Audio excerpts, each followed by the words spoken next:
And I noticed quite a few people are actually really liking the clips that we did for the podcast, so maybe that'll become a regular thing from here on.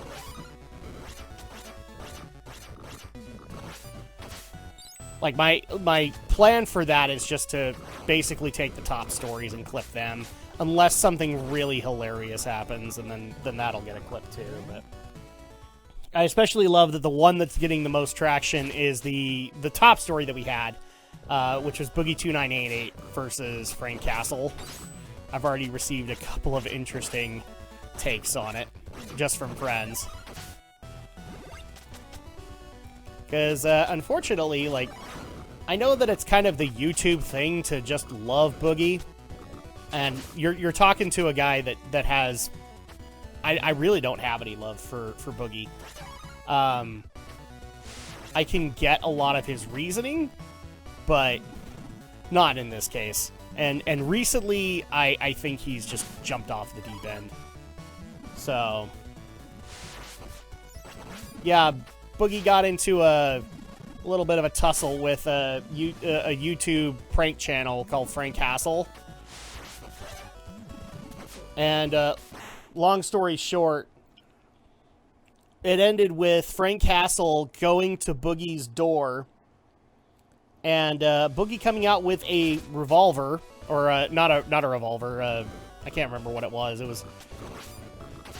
I think it was a Magnum or something like that, and fired a warning shot. And Frank eventually left, but now the cops are investigating whether or not Boogie did something very, very, very bad. Boogie was a troll before he got to be a big name. Yeah, no kidding. And what makes it even worse is, like, I'm sorry, but I love that everybody's saying, well, Boogie playing victim is a recent thing. No, it's really not. It's really not a recent thing. He's been doing it for a while. And what's worse is, like, he claims that, you know, oh, this Frank Castle guy is such an a-hole for what he does, but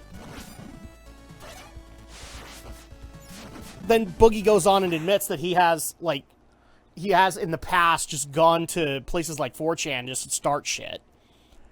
So yeah, I have no love for Boogie. I have no compassion for him, because in a lot of cases, I'm going to be brutally honest, he creates a lot of the problems that are around him. And most of it is because he has a very chronic case of foot and mouth disorder. Or shooting himself in the foot disorder, I guess, is a better way to look at it. He's his own worst enemy. He creates his own problems, and then whines about the fact that the problems exist. And look, I've created plenty of problems in my life, too.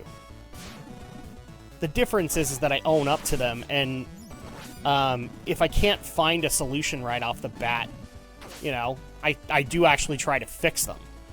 And I swear there are a lot of cases where Boogie just relies on other people to make it to make it better, roughly. It drives me crazy.